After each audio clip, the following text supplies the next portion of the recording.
Hi, this is Father Roth from St. Joan of Arc, Hershey, and today I am covering the second part of my three-part series on the spiritual disciplines. This talk will be on fasting, and specifically, just like all these talks, it's going to be addressing how to use fasting to approach getting rid of a specific type of sin in your life. So before we begin, I'd like you to take a moment and think about something in your own life, a sin you struggle with, maybe a bad habit you formed that you would like to see removed. And as I go through the different types and examples of fasting, I'd like you to ask yourself, how can I use what I'm hearing to address this sin I'm dealing with? That should help you to get the most out of this talk. When I'm talking about fasting, the definition I'd like to really use is a simple one. Fasting as giving something up that you could regularly have. Right? I'm right now not fasting from a Ferrari because I neither want nor could ever afford a Ferrari.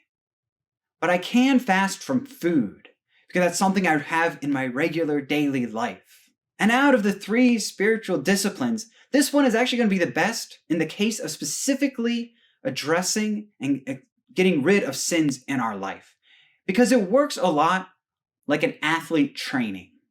See, when athletes train, a lot of times during the practice, they'll do things to make it specifically harder for them. A sprinter will do something called parachute sprinting. This is when they attach a small parachute to their back and try to sprint with that parachute creating drag behind them. Then when they take the parachute off, they find it so much easier and it feels so much lighter to sprint forward. This is what fasting does. Fasting puts extra and unnecessary stresses on our life so that it makes it harder for us to choose to do what is moral and good. Just like prayer, though, I'm going to ask that you trust the process of these spiritual disciplines. Because as you go through fasting and getting used to it and practicing it, you're going to feel maybe some days that it's unnecessary, it's not helping.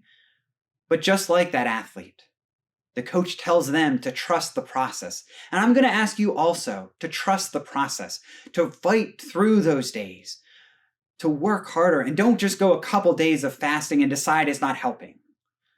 For this talk today, though, I'm going to cut it up into two parts. The first part, I'm going to talk about the types of fasting. And the second part, I'm going to talk about examples of sin and how you can apply those different types of fasting to those sins. So with no further ado, I'd like to get into the types of fasting. The first is radical fasting. And this is what most people think of when they think of fasting. It's when you give up something completely, basically. For example, let's say you're saying, I'm only going to eat dinner in the evening, and the rest of the day I won't eat anything, I'll only drink water. That's a form of radical fasting. The next is partial fasting, which is just radical fasting to a lesser extent. Partial fasting could be saying, I'm only going to have breakfast, lunch, and dinner, but I'm going to eat nothing in between those. The next is selective fasting, and that's when you cut something specific out of your life, but you don't give up everything completely. My favorite example of this is St. Teresa of Avila, who loved pears. It was like the perfect dessert. So what she would do is she'd actually buy a pear on Monday, and she would set it on her desk where it'd sit in front of her all week. But she wouldn't eat a pear until she had that pear on Sunday. That's selective fasting. Just giving something up, specific. Maybe something you really like, you really enjoy. And it's best if you have it somewhere you can see and it can almost taunt you. The next is material fasting. Material fasting is what most people do during Lent. It's giving something up in this world, something that you might seem to be attached to show that you don't need it in your life. Like saying, I'm giving up TV for Lent, or I'm giving up Facebook for this time because I've been wasting so much time on it. The next is prayer fasting. And this isn't actually giving up prayer. This is more about changing your prayer schedule. If you're someone with a really regular prayer schedule, prayer fasting is adjusting it. So let's say you usually take your time in silence in the morning. Move that time to the afternoon. Because our brains kind of work different throughout the day. We're more awake at some points and less awake at others. So if we adjust our prayer schedule every once in a while, you can actually get something completely different out of the same type of prayer. Last is gift fasting. This is where you give something up and then you take whatever money or time you would use for that thing you enjoy and you give it to a charity. For example, let's say you're a family and you go out to dinner on Thursdays. Every once in a while, or maybe during Lent or some other period, you can give up going out for dinner and you take whatever money you save or would have spent and you give it to a charity. Let's now look at different types of prayer and see how fasting can address those sins. Let's first look at lust and anger. Lust and anger work kind of in similar ways, where they're emotions that well up quickly inside of you, like a fire, and that your will has to be able to restrain and contain quickly. Hunger is one of the best ways to learn to restrain these kind of fast emotions because it works in a lot of the same ways.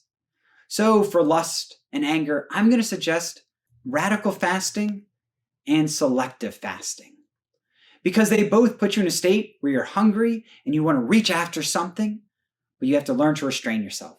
With radical fasting, that puts you in a place of real hunger, so when you walk past the table and there's some chips or pretzels sitting out, you don't just reach for them. You have to, as your hand's going out, you have to catch yourself and pull it back. Just like when you're about to say something in anger, you have to be able to catch yourself. Selective fasting puts something in front of you that you really want. And you have to have it there in front of you, tempting you. And you say, no, I've given that up. I am not going to fall into that temptation. The next are the sins of pride and envy. And for those, I suggest material or selective. Because when it comes to pride and envy, there's such a focus on the self that if you kind of start giving up things in your life, especially material things that you might find pride from, you'll find it easier to not be prideful. For example, let's say you use Facebook as a real source of pride to explain how you're just the best person in the world and you use it to tear down others. Giving up Facebook will be a wonderful way to do it. Or giving it up only for specific times. Maybe there's something you really want or something you own that you really like. You can get rid of that or put it somewhere and never use it and have it call out to you. Because that works a lot like your envy. When you're envious of what somebody else has, usually the word you use is, I need it. Selective fasting shows that you don't need it. It can be there and you can ignore it. The next is the sin of apathy. And for that, I suggest prayerful fasting or partial fasting. But really, I'd first suggest working on prayer to address apathy, because that's going to be your most effective tool. But if you already have a good prayer life and you find yourself kind of just walking through prayer without paying attention to what you're saying or skipping prayer that you promised you'd say, try prayer fasting, changing your daily schedule, getting yourself out of what you're used to doing. It's a wonderful way. Or partial fasting. This is when you say, I'm not going to eat anything between meals. This can help with apathy, because a lot of times when we sit down or we're not really paying attention, we're just letting time pass by, we end up snacking a lot.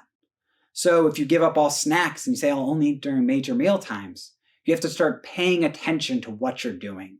It forces you to be attentive to your daily activities. The last is greed and gluttony, and for this, I suggest gift fasting. Because in gift fasting, you're forced to turn away from yourself and focus on something else. It gives purpose to your fasting.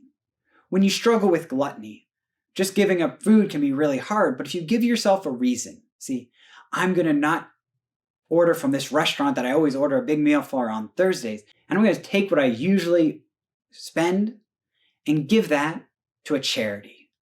Now you're giving yourself a reason. You're not just saying, I'm not going to do it, but you're giving yourself extra incentive to fast. Or when it comes to greed, again, you're focused on these things you need, these things you want, and you take in and in, and you take in and you take in and you take in. Now you're giving out.